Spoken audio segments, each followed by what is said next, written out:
دې پښتنو ته پیغمبر علیه السلام جرګه رالیږلې ده.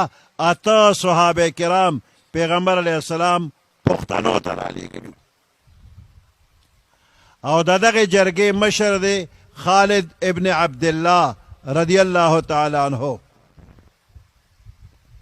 پښتانه دغه وخت کې کم ځای کې وو. نو افغانستان کې کوه سلیمان یو ځای دی او دا پښتانه په دغه ځای کې وو، خو نوم یې پښتون نه و. دې ته چا پښتون دغه وخت کې نه وی. پښتانه په اصل کې د یعقوب علیه السلام د 2 زامنو اولاد دی او د مصر نه افغانستان ته راغلي دي. په مصر کې بخت نصر یو ظالم بادشاه او په بني اسرائیلو باندې ظلمونه شروع کړل. زلمی قتل کړل، ماشومان او بوډاګان هغه غلامان کړل او په آخر کې د بني اسرائیلو د زنانو د بېعزتۍ اراده وکړله. نو بني اسرائیل تنگ شو چې دا ظالم زمونږ د زنانو بېعزتي کوي، نو د سره جنگ کول غواړي، خو موږ یوازې جنگ نشو کولی. نو د مصر خلکو وی چې په افغانستان کې زمونږ عزیزان تربوران شته دی، هغوی به ځان سره یو ځای کو، په شریکه به ورسره جنګ وکړو.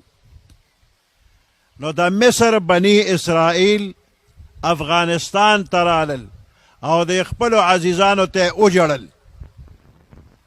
چې بخت نصر راځي او په موږ باندې ظلم کوي، خو موږ په دې نه جاړو چې زموږ زلمي قتل شو، په دې نه جاړو چې زموږ بوډاګان او ماشومان غلامان شو، جاړو په دې چې بخت نصر زموږ د زنانو بېعزتي کول غواړي.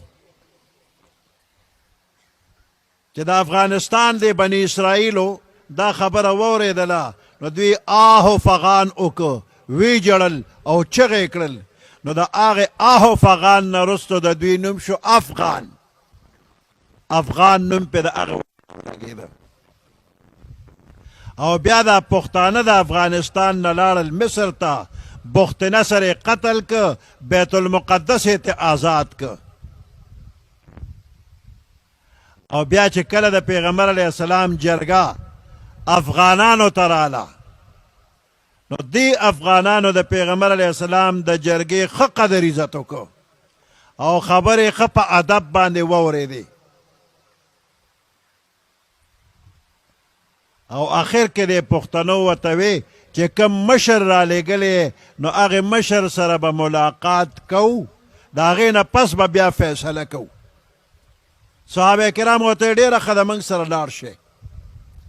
نو پښتانه د افغانستان نه مدینې منورې ته لاړل او د پیغمبر علیه السلام سره ملاقات وکړ او ښې ښې خبرې ورسره وکړلې. نو د پښتنو په دې ښو خبرو باندې پیغمبر علیه السلام د دوی په باره کې وفرمایل اولئک فتحان الاسلام. پیغمبر علیه السلام دا اسلام د یوې کشتۍ سره مشابه کو. په سین کې دا کشتۍ چې ګرځي نو 4 چاپیره دیوالونه دي، یو وړه کوټګۍ مخکې، یو وړه کوټګۍ شاته رسته وي، او د اوبو ته لاندې طرف ته چې کومه تخته لګېدلې ده نو دغې لاندینۍ تختې ته عربۍ کې وایي فتحان.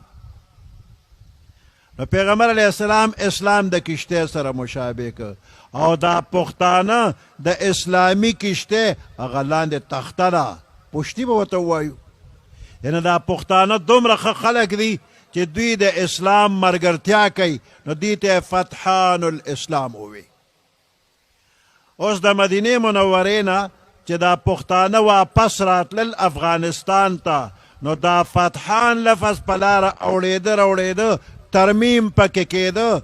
نو چې کله افغانستان ته رالل نو د پښتنو یو بل ته وی پیغمبر علیه السلام خو زمونږ په باره کې داسې وفرمایل چې اولئک پختان الاسلام.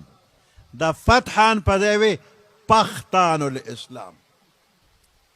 او بیا پختان دی نون کې آخر کې بې ځایه قلقله پښتنو وکړه پښتانه. نو وروسته ترې جوړ شو پښتانه.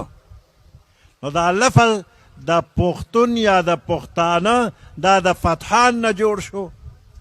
بیا چې دا سند او پنجاب طرف ته دا لفظ رسېده نو سند پنجاب کې خلکو وی چې پیغمبر علیه السلام خو د دوی په باره کې وفرمیل چې اولئک پټان الاسلام، هغوی ته پټان جوړ کړ، دا فتحانو. بیا دا پښتانه دوه قسمه دي، یو پښتو وی او یو پښتو نه وی. چې پښتو وی نو هغې ته وی افغان پټان، او چې پښتو نه وی نو هغه ته وی راجپوت پټان. نو د سند او پنجاب کې چې دا خان خان لفظ و پورې لګېدلی دی دا هغه راجپوت پټان دی، هغوی هم ځان ته پښتانه وی.